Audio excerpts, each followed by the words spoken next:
بسم اللہ الرحمن الرحیم۔ السلام علیکم۔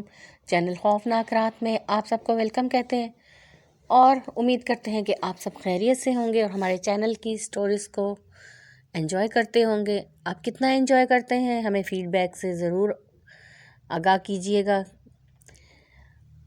آج جو سٹوریز میں آپ کے لیے لے کر آئی ہوں یہ بہت ہی خوفناک ہیں اور ان سب لوگوں کا شکریہ جنہوں نے ہمارے ساتھ یہ شیئر کی ہیں اور ہمارے چینل کو سپورٹ کیا ہے، اور آپ لوگوں سے بھی امید ہے کہ آپ ہمارے چینل کو سپورٹ کریں گے اور اپنی سٹوریز ہمارے ساتھ شیئر کریں گے۔ چلیے اب انتظار نہیں کرواتے اور بڑھتے ہیں پہلی سٹوری کی طرف۔ یہ سٹوری ہمیں جعفر صاحب نے بھیجی ہے کراچی سے۔ جعفر صاحب کہتے ہیں کہ آج سے 10 سال پہلے کی بات ہے، میری تمام فیملی یو کے میں مقیم ہے اور میں یہاں پر اپنی جاب کے سلسلے میں رہتا ہوں۔ میری فیملی بھی میرے ساتھ رہتی ہے، اس کے علاوہ میرے بہن بھائی اور میرے پیرنٹس وغیرہ سب یو کے میں ہی مقیم تھے۔ ہم لوگ اپنے یہاں پر بہت خوش ہیں اور اپنی وطن کو چھوڑ کر باہر نہیں جانا چاہتے تھے، اس لیے میں یو کے چھوڑ کے کراچی میں آ کے مقیم ہو گیا اور اچھی جاب مجھے مل گئی اور خوش و خرم زندگی ہم گزار رہے تھے۔ اکثر میرے گھر والے آ جاتے تھے پاکستان اور ہم لوگ ان کو اچھی طرح سے ان کی مہمان نوازی کرنے کے بعد ان کو واپس روانہ کر دیتے تھے ایئرپورٹ پر۔ اب کہ ایسا ہوا کہ میرے بھائی اور ان کی مسز وہ دونوں پاکستان آئے ہوئے تھے اور اس سلسلے میں ہم لوگ کافی بزی تھے۔ وہ لوگ 10 دن کے لیے پاکستان آئے تھے، جس کی وجہ سے ہم لوگ کافی زیادہ مصروف تھے اور ان کے ساتھ ان کے کام کاج نپٹانے میں بھی ان کی مدد کر رہے تھے۔ آخر ایسا ہوا کہ ٹائم کا گزرتے ہوئے پتہ ہی نہ چلا اور میرے بھائی اور بھابھی کی روانگی کا دن آ گیا۔ مجھے ان کو ایئرپورٹ پہ چھوڑنے جانا تھا، اس لیے میں کافی زیادہ اس چیز میں ایکسائٹیڈ ہو رہا تھا کہ ان کو چھوڑ کے آؤں گا، اور سارا دن ہمارا اسی طرح تیاریوں میں گزر گیا، چیزیں لانا لے جانا، کیا لے کے جانا ہے، فلاں کے لیے یہ لے جاؤ، فلاں کے لیے وہ لے جاؤ، انہی کاموں میں گزر گیا۔ اور رات میں ان کی فلائٹ تھی تو میں ان کو چھوڑنے کے لیے ایئرپورٹ گیا۔ تقریباً رات 1:30 کا ٹائم تھا جب میں گھر سے ہم لوگ نکلے۔ انہوں نے وایا سے جانا تھا، ڈائریکٹ وہ یو کے نہیں جا رہے تھے، وایا سے جا رہے تھے، تو اس لیے ان کی فلائٹ کا ٹائم جو تھا وہ صبح 5 بجے کا تھا۔ تو ہم لوگ جلدی ریڈی ہو رہے تھے۔ جس راستے سے ہمیں گزرنا تھا وہاں پر راستے میں ایک قبرستان بھی تھا اور کافی سنسان جگہ تھی۔ اس کے علاوہ رات کا ٹائم تھا تو آدھی رات تھی تقریباً، تو سڑکیں سنسان تھی بالکل۔ میں جاتے وقت تو پتہ نہ چلا، باتوں میں ہم لوگ وہاں پر پہنچ گئے۔ اس کے بعد ان کو ڈراپ کر کے جب میں واپس آ رہا تھا انہوں نے مجھے جلدی واپس بھیج دیا کہ آپ جائیں اور ریسٹ کریں، اس کے بعد آپ نے صبح پھر سے ڈیوٹی پہ جانا ہے تو آپ گھر چلے جائیں۔ میں ان کو ڈراپ کر کے اور جب وہ چیک ان کر لیا ان لوگوں نے تو میں واپس آ گیا۔ میں واپس آ رہا تھا تو جب میں قبرستان سے تھوڑی دور تھا اور میرے ذہن میں کوئی ایسی بات بھی نہ تھی، میں اپنی دھن میں ہی مگن آ رہا تھا اور راستے میں مختلف سوچیں سوچ رہا تھا کہ اللہ تعالیٰ ان کو خیریت سے گھر پہنچا دے، وہ خیریت سے چلے جائیں، یہی سوچیں میرے ذہن میں تھی کہ ایک دم سے مجھے ایسے لگا کہ جیسے میری گاڑی کے بونٹ کے اوپر کوئی بیٹھا ہوا ہے، وائٹ کلر کے اس کے کپڑے تھے۔ میں ایک دم سے حیران ہو گیا کیونکہ میں خیالات میں تھا، مجھے اتنا اندازہ نہیں ہوا کہ یہ کیسے ہو سکتا ہے کہ کوئی ایک دم سے چلتی ہوئی گاڑی کی بونٹ پہ بیٹھ جائے اور اتنے آرام سے۔ اس کا جو چہرہ تھا وہ دوسری طرف تھا، میری طرف اس کی کمر ہی تھی۔ میں نے تھوڑا سا گاڑی کو تیز کیا اور میں نے سوچا شاید کوئی چور ڈاکو ہے جو کہ ایک دم سے آ گیا۔ میں نے گاڑی کو جب تھوڑا تیز بھگایا تو ایک دم سے میری گاڑی کے بونٹ سے غائب ہو گیا۔ اب میں آگے پیچھے دیکھ رہا تھا کہ وہ گیا کدھر، کہیں وہ کوئی ایسی جو بندہ کوئی گر گیا ہو سڑک پر۔ میں نے تھوڑا گاڑی روکی لیکن میں نے گاڑی سے نکلنے کی بیوقوفی نہیں کی اور اپنی گاڑی میں بیٹھ کے آگے پیچھے دیکھنے لگا۔ پھر میں نے گاڑی کو تھوڑا سا بیک کیا اور دیکھنے لگا کہ کہیں سڑک پہ کوئی بندہ گر گیا ہو، گاڑی کے نیچے نہ آ گیا ہو، مگر وہاں پر ایسا کچھ نہیں تھا۔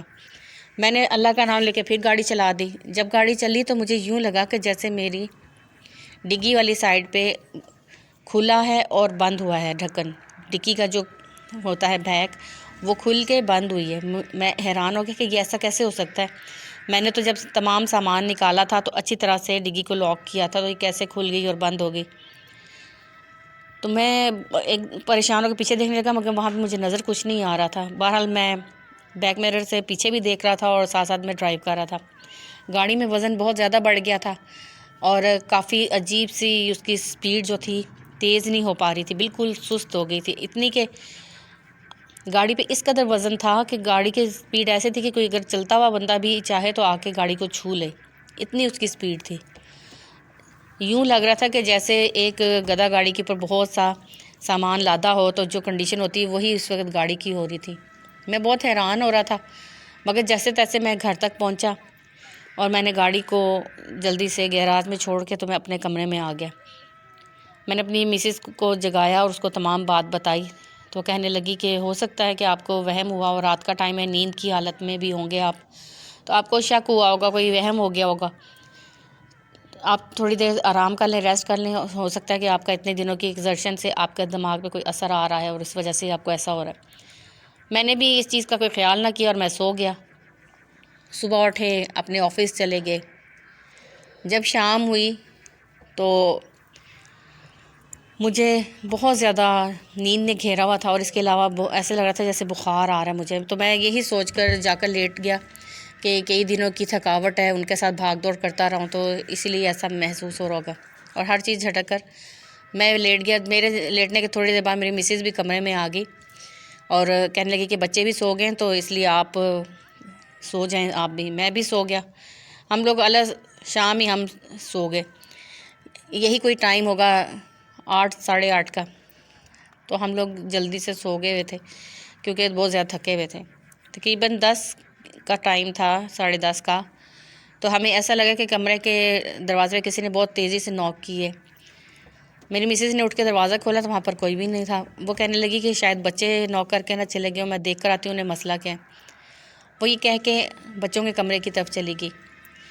میں کمرے میں ہی تھا تو مجھے یوں لگا کہ جیسے دروازہ ایک دفعہ پھر کھلا اور بند ہوا، میں نے سوچا کہ شاید میری مسز آئی ہوں گی تو اس لیے یہ دروازہ کھلا اور بند ہوا ہے۔ میں نے اس چیز کا دھیان نہ کہ مجھے یوں لگا کہ جیسے میرے پیروں کی طرف کوئی آ کے کھڑا ہوا ہے، مگر میں آنکھیں بند کیے لیٹا رہا۔ ایک دم سے جیسے کسی نے میرے اوپر سے لحاف جو تھا کھینچ کے اتارا۔ جب اس نے لحاف کھینچا تو میں ایک دم سے اٹھ کے بیٹھ گیا، تو وہاں پہ کوئی بھی نہیں تھا، اور جو میرا لحاف تھا وہ زمین پر گرا ہوا تھا۔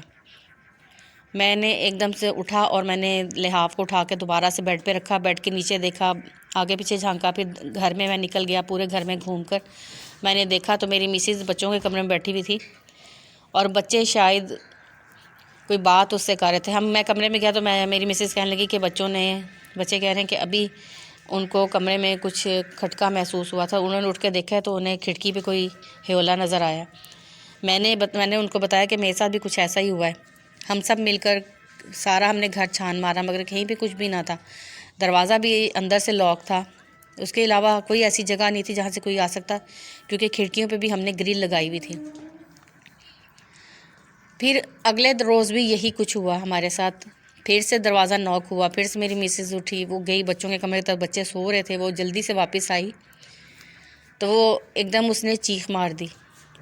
وہ کہنے لگی کہ میں نے دیکھا ہے ہمارے کمرے کے دروازے پہ کوئی سایہ کھڑا تھا، اور مجھے دیکھ کر وہ ایک دم سے غائب ہو گیا۔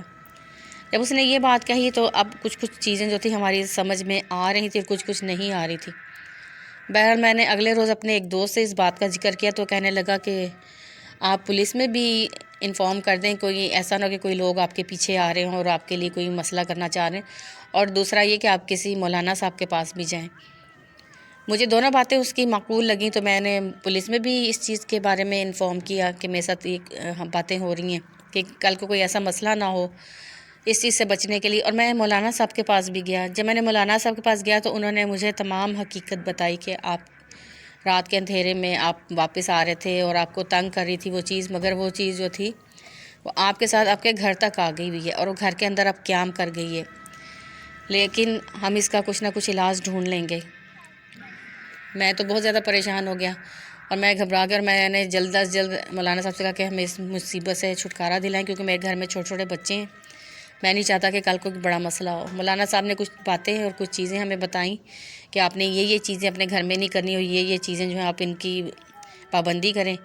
اور نماز تو ہم پہلے ہی میں پڑھتا تھا اور میری مسز بھی پڑھتی تھی، اب ہم زیادہ باقاعدگی سے پڑھنے لگے، اور تلاوت قرآن پاک ہم ڈیلی لگاتے تھے اپنے گھر میں، اور خود بھی کرتے تھے تلاوت قرآن پاک اونچی آواز سے۔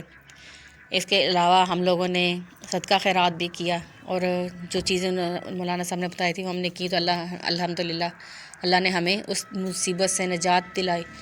اور اب ہم بالکل ٹھیک ہیں. اس کے بعد دوبارہ کوئی ایسا واقعہ نہیں ہوا. یہ تھا ہمارا خوفناک واقعہ جو ہم نے آپ سے شیئر کیا. بہت شکریہ آپ کا، آپ نے اپنا واقعہ ہمارے ساتھ شیئر کیا ہے اور ہمارے چینل کو سپورٹ کیا ہے. آئندہ بھی آپ ہمارے ساتھ اپنے واقعات شیئر کیجئے گا. جو بھی آپ کو خوفناک واقعات آپ کے پاس آئیں تو آپ پلیز ہمارے ساتھ شیئر کیجئے گا. دوسری سٹوری ہمارے ساتھ شیئر کی ہے نبیلہ نے. یہ بھی کراچی سے ہے. نبیلہ کہتی ہیں کہ آج سے کچھ سال پہلے کی بات ہے کہ ہم لوگ دبئی میں مقیم ہوتے تھے اور شروع سے ہم لوگ وہیں پر رہے. بائی برتھ ہم لوگ دبئی میں رہا کرتے تھے. ابھی شادی کے بعد میں یہاں پر کراچی میں مقیم ہوں. جب میں دبئی میں تھی تب کی بات ہے، میں اس وقت فرسٹ ایئر میں پڑھتی تھی اور ہم لوگ سب فرینڈس جو تھیں کافی دیر سے ہم لوگ وہیں پر رہنے والے تھے، یعنی کہ جن کے پیرنٹس شروع سے یہاں پر تھے اور ہم لوگ بائی برتھ وہیں کے تھے. تو ایسا تھا کہ ہم سب فرینڈز ایک دوسرے کو جانتی تھی، بچپن سے ساتھ پڑھتے آ رہے تھے، بچپن سے ہر کام ہمارا جو تھا اکٹھے ہی تھا ہو رہا. تو اس لیے ہم ایک دوسرے کو بہت اچھے طریقے سے جانتے تھے اور سمجھتے تھے. پھر ایک لڑکی نئی ہمارے اس میں آئی کالج میں اور اس کی ہم سب سے کافی اچھی فرینڈشپ ہو گئی. اور جب پیپرز کے ایک دن قریب آئے تو ہم سب نے ایک دن سب کے گھروں میں لگایا کہ ہم لوگ اکٹھے ہو کے کمبائن اسٹڈی کریں گے. ہم لوگ سب کے گھروں میں اسی طرح سے جاتے تھے اور کمبائن اسٹڈی کرتے تھے. میرے گھر میں بھی وہ سب آئیں اور ہم لوگوں نے کافی رات تک پڑھتے رہے. اگلے دن پھر صبح ناشتے کے بعد وہ لوگ اپنے اپنے گھروں میں چلی گئیں. اسی طرح سے جب اس لڑکی کی باری آئی تو ہم لوگ اس کے گھر میں بھی گئے. وہ 3rd فلور پہ رہتی تھی اور اس کا گھر جو تھا وہ 3 فلیٹس ایک سائڈ پہ تھے اور 3 فلیٹ دوسری سائڈ پہ. 6 فلیٹس کا وہ بلڈنگ تھی جس میں وہ رہتی تھی. اور جو اس کے گیلریز تھیں جو ان فلیٹس کی وہ پچھلی سائڈ پہ تقریباً قریب ہی تھی. اتنی قریب ہوتی تھی کہ اگر کوئی چیز ایک دوسرے کو دینا چاہیں تو وہاں سے ہاتھ بڑھا کر وہ پکڑا سکتے تھے. تو میں اس کے گھر جب ہم لوگ گئے، ہم سب مل کے کمبائن اسٹڈی کر رہے تھے، تو میں نے اس کے گھر سے ویو لینے کے لیے کہ میں دیکھوں باہر کا ویو کیسا ہے، اس کی گیلری میں جا کے کھڑی ہو گئی اور آس پاس میں دیکھنے لگی. ایک دم سے میری نظر ساتھ والی گیلری پہ پڑی تو وہاں پہ ایک تقریباً ہماری عمر کی ہی لڑکی کھڑی تھی جو مجھے ہاتھ ہلا کر اپنی طرف متوجہ کر رہی تھی. میں نے اس کی طرف دیکھا تو وہ مسکرائی اور اس نے مجھے ہیلو کہا. میں نے بھی اس کو جواب میں ہیلو کہا. تو اس نے وہ بتانے لگی کہ میرا تعلق جو ہے وہ فلپائن سے ہے اور میں اس طرح سے وہ باتیں کرنے لگی. تو اس نے اپنا نام مجھے سنتھیا بتایا اور پھر وہ مجھے کہنے لگی کہ تم اس سے میرے گھر کا ذکر نہ کرنا کیونکہ یہ لوگ ہماری ان کے ساتھ انبن ہے، ہم لوگ ان کے ساتھ آنا جانا نہیں ہے ہمارا. تو تم میری دوست کا نام لے کے کہا کہ اس کو مت بتانا کہ تمہاری مجھ سے بات ہوئی ہے. میں نے حامی بھر لی کہ ٹھیک ہے میں نہیں بتاؤں گی. اور اس نے بہت سی باتیں مجھ سے کی، کہاں رہتے ہو، کیا ہے یہ وہ سب باتیں کرنے کے بعد اس نے وہ واپس چلی گئی. بتائے بغیر ہی وہ ایک دم سے واپس مڑی اور چلی گئی، جیسے غائب ہو جاتے ہیں ایسے. میں بھی اپنے فرینڈس کے پاس واپس آ گئی اور پھر سے ہم لوگ اسٹڈی کرنے لگے. یہ چیز میرے ذہن سے نکل گئی. اس کے بعد ہمارے پیپرز ہوئے، ہم لوگ 2nd ایئر میں آ گئے. پھر ایک دوسرے کے گھر آنا جانا تھا. میں دوبارہ 2-3 مرتبہ اس کے گھر گئی تو میں گیلری میں کھڑی ہو کر دیکھتی تھی کہ وہ لڑکی دوبارہ ادھر آ رہی یا نہیں آ رہی، مگر وہ نہیں آتی.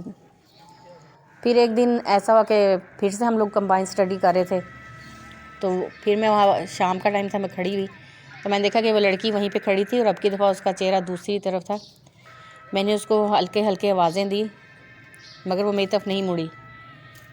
پھر ایک دم سے اس نے میری طرف دیکھا اور مسکرا دی. پھر میں پوچھنے لگی کہ کیسے ہوئے تمہارے پیپر، یہ سب باتیں مجھ سے اس نے کی. اس نے پھر کہا کہ میں ہوں اور میرے امی ہیں اور میرے ابو بھی ہیں اور 2 بھائی ہیں ہم لوگوں کے. تو میرے 2 بھائی بھی ہیں، ہم لوگ یہاں پر رہا کرتے ہیں اور لیکن ہمارا ان کے ساتھ ملنا جلنا نہیں ہے. ایسی باتیں وہ مجھ سے کر رہی تھی. میں نے بھی اس کو بتایا اپنے بارے میں. پھر وہ ایک دم سے غائب ہو گئی. میں نے یہی سوچا کہ شاید اندر چلی گئی ہے. میں واپس اپنے دوستوں کے پاس آ گئی. ہم لوگ پھر پڑھائی کرنے لگے. تو باتوں میں ایک روز ہم لوگ جب بیٹھے ہوئے تھے اور ہم لوگ باتیں کر رہے تھے تو میری دوست نے ہمیں بتایا، ہم لوگ سب جنوں بھوتوں کی باتیں کر رہے تھے. تو مختلف واقعات سب سنا رہی تھی، اپنے کوئی نانا کا بتا رہی تھی، کوئی دادا کا، کوئی کسی کا۔ تو وہ میری دوست کہنے لگی کہ ہمارا جو ساتھ والا فلیٹ ہے نا وہ خالی ہے، وہ کئی سال سے خالی ہے، وہ ہانٹیڈ ہے۔ یہ وہی فلیٹ کی وہ بات کرتی جس میں سنتھیا رہتی تھی، اور کہنے لگی کہ وہاں پر کچھ لوگ رہتے تھے، ان کا مرڈر ہو گیا تھا، یہ شاید انہوں نے خودکشی کر لی تھی، کچھ ایسا مسئلہ تھا، یا شاید اس فلیٹ میں آگ لگی تھی۔ ایسی ہی کچھ باتیں ملی جلی ہم نے سنی ہیں، کچھ ہمیں سمجھ نہیں آئی، لیکن ابھی بھی وہ لوگ جو ہے نا وہاں پر نظر آتے ہیں، ان کی خاص طور پہ جو ان کی بیٹی اور جو اس کی امی ہیں وہ اکثر لوگوں کو نظر آئی ہیں، اور وہ یہ باتیں کر رہی تھی، اور میرا دماغ جو تھا نا بالکل معاف ہو چکا تھا۔ میں نے اس سے پوچھا کہ ان لوگوں کے نام کیا تھے، کچھ ناموں کا پتہ، کہتی مجھے نام کا نہیں پتہ، لیکن اس لڑکی کا نام جو تھا وہ سنتھیا تھا، اور اس کی امی کا نام جو تھا وہ میری تھا۔ میں نے یہ باتیں سنی تو جیسے میرا دماغ جو تھا وہ اڑ گیا، تو ایسا لگ رہا تھا کہ جیسے میں ختم ہو گئی ہوں۔ مجھے وہ تمام باتیں اس کی یاد آ رہی تھی۔ میں نے اپنی دوست سے جب کہا کہ وہ سنا ہے کہ وہ 2 لڑکے تھے ان کے، اور وہ ایک بیٹی تھی، اور اس کے امی ابو رہا کرتے تھے، تو اس نے کہا ہاں ایسا ہی ہے۔ آج بھی جب میں اس بات کو سوچتی ہوں کہ میں ایک وہ روح تھی یا وہ جن بھوت تھے، وہ کیا تھا، وہ کون تھی، مجھے آج تک اس بات کا علم نہیں، مگر آج بھی میں خوفزدہ ہو جاتی ہوں کہ میں ایک اور مخلوق جو ہماری طرح کی نہیں ہے، کسی اور مخلوق کے ساتھ میں بات چیت کرتی رہی ہوں، اور اگر وہ مجھے کوئی نقصان پہنچا دیتی تو میرا کیا ہوتا۔ مجھے آج بھی یہ باتیں سوچ کے بہت زیادہ خوف آتا ہے۔ یہ تھا میرا خوفناک واقعہ جو میں نے آپ کے ساتھ شیئر کرنا تھا۔ بہت شکریہ آپ نے اپنا خوفناک واقعہ ہمارے ساتھ شیئر کیا ہے۔ آئندہ بھی ہم آپ سے توقع کرتے ہیں کہ آپ اپنی خوفناک کہانیاں ہمارے ساتھ شیئر کریں گے۔ امید ہے کہ آج کی سٹوریز آپ لوگوں کو پسند آئیں گی۔ دوبارہ پھر کسی نئی سٹوری کے ساتھ آپ کی خدمت میں حاضر ہوں گے۔ اپنا بہت سا خیال رکھیں اور بہت سی دعائیں کریں اس مبارک مہینے میں، اور ہمیں بھی اپنی دعاؤں میں یاد رکھیں۔ ہمیں اپنا فیڈ بیک ضرور دیں کہ آپ کو ہماری آج کی سٹوریز کیسی لگی ہیں، اور ہمیں گائیڈ بھی کریں۔ آپ کی گائیڈنس کی روشنی میں ہم آگے بڑھتے ہیں اور ہمیں اپنی غلطیاں سدھارنے کا موقع ملتا ہے۔ ٹیک کیئر، اللہ حافظ، تھینکس فار لسننگ۔